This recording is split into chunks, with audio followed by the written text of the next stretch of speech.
அனைவருக்கும் வணக்கம். ஓம் பூச்சியாய ராகவேந்திராய சத்திய தர்ம ரதாயச பஜத்தாம் கல்ப விருஷாய நமதாம் காமதேனிவே. ஸ்ரீ ராகவேந்திரோடைய பொற்பாதம் தொட்டு வணங்கி குரு வாழ்க குருவே துணை. பக்தி பீஸ்ட் நேயர்கள் அனைவருக்கும் வணக்கம். பராபவ தமிழ் புத்தாண்டு நல்வாழ்த்துக்களுடன் 2026 தமிழ் புத்தாண்டுடைய பலாபலனை மேச முதல் மீனம் வரை தொடர்ந்து நம்ம பார்க்க போகிறோம். இதில் இந்த ஆண்டோடைய சிறப்பு அப்படின்னு பார்த்தீங்கன்னா, ஒவ்வொரு கிரகமும் கோச்சாரப்படி ஆண்டு பலனாக ஒவ்வொரு ஆண்டு 1.5 ஆண்டு, அதே போல் 2.5 ஆண்டு, இது மாதிரி பெயரக்கூடிய கிரகங்களுடைய வரிசையில் சனி பகவான் முதையே பயிற்சி ஆயிட்டார். அதாவது மீனத்தில் 2.5 ஆண்டுகள் மீனத்தில் தன்னுடைய நட்சத்திரத்தில் உத்திரட்டாதியில் பயணிக்கக்கூடியது ஒரு விசேஷம் அப்படின்னு சொல்லலாம். இந்த பராபவ அப்படிங்கிறது என்னென்னா, ஒரு சிக்கல், அவமானம், சில விஷயத்தில் போராட்டம்னு கூட சொல்லலாம். அப்பேற்பட்ட விஷயங்களை உலகியல் இந்த உலகமே சந்திக்கக்கூடிய 60 ஆண்டுகள் தமிழ் வருடத்தில் இந்த ஆண்டு பல விஷயங்களை நம்ம போராடி தான் ஜெயிக்கணும். அரசியல் ஏன் கேட்குறீங்க, பஞ்சபூதத்திலேயே நீர், நெருப்பு, காற்று எல்லாத்துலேயும் சில சிக்கல்களும் போராட்டங்களும் இருக்குங்க. பூகம்பம் கூட வர வாய்ப்பு உண்டு. போர் முனையிலே நம்ம ஜெயிக்கக்கூடிய அமைப்பெல்லாம் நிறைய விஷயங்கள் உலகியல் லெவலில் பல சிக்கல்களை ஏற்படுத்தக்கூடிய ஆண்டு என்றே சொல்லலாம்.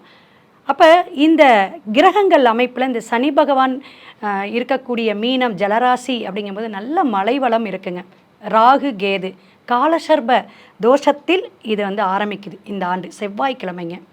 எப்படின்னா, அந்த காலசர்ப தோஷம் அப்படிங்கும்போது ராகு கேது அடைவுக்குள்ளார 9 கிரகங்களும் இருக்கக்கூடிய அமைப்பில் 7 கிரகங்கள் மாட்டுது.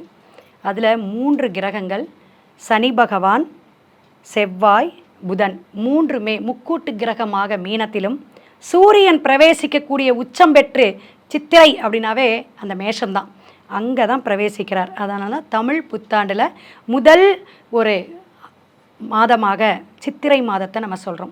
உச்சம் பெற்று ஆரம்பிக்கக்கூடிய இடமாக இருந்தாலும் மேஷம் அப்படிங்கிறது செவ்வாய், அதனுடைய இடமான சுக்கிரன் இருக்கனால பெண்களுக்கு நல்லாயிருக்கும். பெண்கள் ஒரு தலைமைத்துவமாக வரக்கூடிய அமைப்பு நிறைய உண்டு. பெண்களுக்கு சலுகைகள் நிறைய வரக்கூடிய விசேஷ அமைப்பெல்லாம் இந்த பராபவ ஆண்டில் உண்டு அப்படின்னு சொல்லலாம். குரு பகவான் மிதுனத்தில் பிரவேசிச்சுட்டு இருந்தாலும் ரிஷபம் அவங்களுக்கு 2ஆம் இடமாக இருக்குது. மேஷத்துக்கு ஒவ்வொரு பாவகத்துக்கும் மிதுனம்ங்கிற இடத்துல குரு இருந்து அடுத்தது கடகத்துக்கு உச்சம் பெற்று சிம்மத்துக்கு அதிசார கதியாக வக்ரகதி பெற்று மாறக்கூடிய 3 நிலைப்பாடு குரு பகவானுக்கு உண்டு. சுயசாரமாக புனர்பூசத்தில் தான் இப்போ பிரவேசிக்கிறார். ஸோ ஜனன ஜாதகத்தில் கிரகங்கள் எப்படி இருக்கோ அதே போல் தான் தமிழ் புத்தாண்டில் அந்த பிறக்கக்கூடிய அந்த நாள் என்னென்ன கிரகங்கள் என்ன அமைப்பில் என்ன நட்சத்திர சாரம் வாங்கியிருக்குங்கிறத ரொம்ப கவனமாக பார்க்கணும்.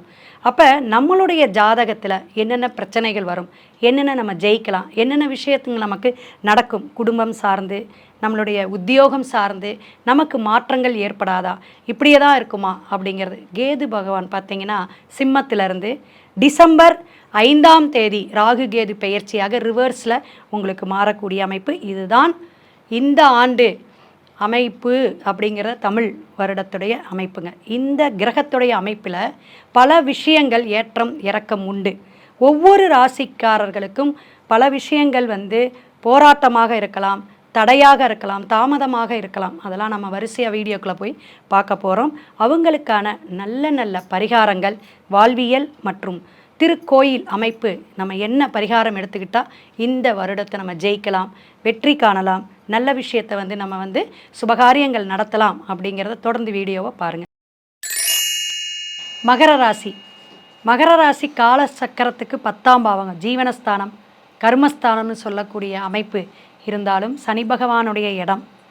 இந்த தமிழ் புத்தாண்டு உங்களுக்கு பல மாற்றத்தை கொடுக்குங்க. திருவோண நட்சத்திரக்காரங்களுக்கெல்லாம் பல கோணத்தில் பணம் வரப்போகுதுங்க. பாருங்களேன், அந்த அளவுக்கு ஒரு உயர்வு, நிறைய அவமானம், கெட்ட பேர், கஷ்டங்கள், உடல் உபாதைகள் எல்லாமே சரி பண்ணக்கூடிய காலகட்டமாக கிட்டத்தட்ட பார்த்திங்கன்னா 6-7 வருஷமாக போராட்டம் மகரத்துக்குங்க. பல விஷயத்தில் பிரச்சனைகளை சந்தித்து ஓஞ்சு போயிட்டேங்க அப்படிங்கிறவங்களுக்கு இந்த ஆண்டுலேருந்து ஒரு புத்துணர்ச்சியோட நல்லா இருக்குது. ஜென்மத்தில் ராகு வர்றது இந்த வருஷம் கடைசியாக இருக்கலாம், டிசம்பராக இருக்கலாம். ஆனாலும் இருக்கக்கூடிய குரு பார்த்தீங்கன்னா 6லேருந்து 7ஆம் இடத்துக்கு வரார். அதே ஒரு பெரிய விஷயம் தானே. 7ஆம் இடத்துக்கு வரும்போது திருமணம் நடக்கும், புதிய தொழில் தொடங்கலாம், நட்பு வட்டாரம் பெருகும், நல்ல நல்ல பெயர் வாங்கக்கூடிய அமைப்பு, புகழை பெறக்கூடிய அமைப்பு. நீங்கள் எந்த துறை சார்ந்து அரசியலாக இருக்கலாம், சினிமா துறை, கலைத்துறையாக இருக்கலாம், ஒரு புதிய பரிமாணம் உங்களுக்கு வரும். உங்களுடைய விஷயமே மாறுன்னு வச்சுக்கோங்களேன். அந்த அளவுக்கு ஒரு உயர்வை, உத்தியோகத்தில் ஒரு மாற்றத்தை கொடுக்கக்கூடிய ஒரு முன்னணியில் ஒரு 80% சொல்லலாம். மகரத்துக்கு அவ்வளோ நல்லா இருக்குது. ஏன்னா அத்தனை கஷ்டம், வலி, மொத்தமே இருந்துச்சு. இப்போ கோச்சார கிரகங்கள் உட்காரக்கூடிய அமைப்பில் நல்லா இருக்குது. ஜென்மத்தில் ராகு வரும்போது சில விஷயங்களை உங்களுக்கு அலைச்சல்களை கொடுக்கும், பயணம் சார்ந்த விஷயத்தை கொடுக்கும், வெளிநாடு தொடர்பை கொடுக்கலாம். ஆனால் அங்கே போய் தங்கக்கூடிய அமைப்பெல்லாம் உங்களுடைய தசாபுதி தான் பார்த்துக்கணும். இந்த ஜென்ம ராகுங்கிறது டிசம்பர் தான், அதுவரை 2ஆம் இடத்துல தான் இருந்துகிட்ருக்கார் கும்பத்தில்.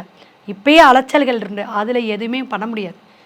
அந்த உத்தியோகத்திலையாக இருக்கட்டும், தொழில் சார்ந்து இருக்கட்டும், உங்களுடைய பிரச்சனைகள் படிப்படியாக ஒரு அலைச்சல்கள், ஒரு வெட்டி அலைச்சலாகவும் இருக்கலாம், நல்ல அலைச்சலாகவும் இருக்கலாம். ஆனால் பணம் விரயமாகாதுங்க. பண விரயம் இனிமேல் மட்டுப்படும். படிப்படியான உயர்வு உண்டு. அதுவும் ஜூன்லாம் நல்ல ஒரு வளர்ச்சி பாதையை நோக்கி போகக்கூடிய அமைப்பு. உங்களுடைய இத்தனை கஷ்டத்துக்கான ஒரு சாதனைக்கான வெற்றியை கொடுக்கக்கூடிய அமைப்பு மகரத்திற்கு உண்டு. மங்கள சுபகாரியங்கள் நடக்கும். லவ் பண்ணிகிட்டு இருந்தால் கூட திருமணமாகும். குடும்ப பிரச்சனை நீங்குங்க. கணவன் மனைவி ஒற்றுமை மேலோங்கும். இவ்வளோ நல்ல விஷயம் நடக்க போகுதா? கண்டிப்பாக நடக்கும். கமெண்ட் பாக்ஸில் போடுங்க, ஃபோன் பண்ணி கேளுங்க. படிப்படியான உயர்வு உண்டு, பல பாக்கியங்கள் உண்டு, குழந்தை வரவு உண்டு, குழந்தையினால் ஒரு நல்ல பேர் உண்டு, குரு நல்ல ஒரு இடத்துக்கு போகிறார், பணம் உண்டு, யோகம் உண்டு. வட்டிக்கு விட்டுட்ருக்கேன், இந்த ஃபைனான்ஸு அப்படிங்கிறவங்களுக்கு கொஞ்சம் கவனமாக இருக்கணும். யாருக்கு பணம் கொடுக்கணும், இந்த மாதிரி கொஞ்சம் பார்த்துக்குங்க. டாக்குமெண்ட்லாம் படித்து பார்த்துக்குங்க. இது ரொம்ப முக்கியம். உங்களுடைய நிலபுல அக்ரிமெண்ட் போடுறது, இந்த மாதிரி விஷயத்துலேயும் நீங்கள் ரொம்ப கவனமாக இருக்கு. வீடுக்காக இருக்கலாம், ஒரு ஏக்கர் பூமிக்காக இருக்கலாம், ரியல் எஸ்டேட் பண்ணுறவங்க ரொம்ப கவனமாக இருக்கணும். அவங்களுக்கெல்லாம் இந்த ராகு என்ன ஆகுனா, சில விஷயத்த ஆசை நிறைய பணம் வருங்க, இதில் இன்வெஸ்ட்மெண்ட் பண்ணுங்கள், நீங்கள் பாட்டுக்கு போய் ஒரு அக்ரிமெண்ட்டை போட்டு ஒரு அட்வான்ஸை போட்டு வந்துடுவீங்க, கிடச்சிரும், நல்ல ஒரு லாபகரமான விஷயம்லாம் நடக்குன்னு நீங்கள் கண்டிப்பாக 7.5 சனி, அஷ்டமத்து சனி, ஜென்ம சனி எல்லாமே போயிருச்சு இல்லைங்க அப்படின்னு நினைப்பீங்க.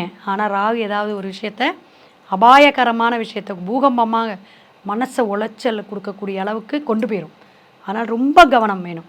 பத்திரம் பாண்டு கையெழுத்து போடுறதுல, கூட்டு தொழிலில் ரொம்ப ரொம்ப கவனம் தேவை.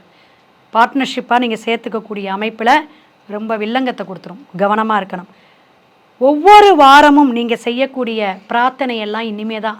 எத்தனை கோயில் போயிருப்பேன் தெரியுங்களா, எவ்வளோ கஷ்டப்பட்டிருப்பேன் தெரியுங்களா, நடையாக நடந்தேன், அத்தனை விரதம் இருந்தேன் அப்படிங்கிறவங்களுக்கெல்லாம் இனிமே தான் தெய்வ அனுகூலம் உண்டு. நல்லா கேட்டுக்கணும். பெருமாளாக இருக்கட்டும், சிவனாக இருக்கட்டும், உங்களுக்கு வேண்டுதல் பிரார்த்தனையில் இந்த ஆண்டு தான் உங்களுக்கு நிறைவேற்றம் உண்டு. நல்ல நாகமாதா, புற்று அம்மன் கோயில் இதெல்லாம் நீங்கள் போய் வழிபாடு, பண்ணாரி அம்மன், இது மாதிரி அம்மன் வழிபாடு கோயிலில் நீங்கள் போங்க. ரொம்ப அற்புதமாக இருக்கும். இன்னும் ஒரு உயர்வை கொடுக்க, ஆரோக்கியத்தை கொடுக்கணும். இந்த ஆரோக்கியத்துக்கு என்ன செய்கிறீங்க அப்படின்னா, சிவனுக்கு அபிஷேக பொருள் கொடுங்க, நந்திக்கு கொடுங்களேன். பிரதோஷத்தில் யாருங்க, மகர ராசி, நந்திக்கு அபிஷேகத்துக்கு உங்களால் முடிஞ்சது பால், தேன், பன்னீர், இளநீர் அப்படின்னு ஏதாவது ஒன்று கொடுங்க. நல்லாயிருக்கும். உங்களுடைய உடல் ஆரோக்கியம் நல்லாயிருக்கும். மேலோங்கி நிற்கக்கூடிய அமைப்பில் மகரம் இருந்தாலும் சின்ன சின்ன தடைகளோ தாமதமோ உங்கள் ஜனன ஜாதகத்தையும் கண்டிப்பாக பார்த்துக்கணும். இறைவனுடைய அருள் அனுகிரகம் இருப்பினும் ஜாதக கட்டத்திலையும் தசாபுத்திலையும் என்ன சப்போர்ட் இருக்குதுன்னு ஜாதகத்தை பார்த்துக்கிறது நல்லது. சிவாய நம. திருச்சிற்றம்பலம்.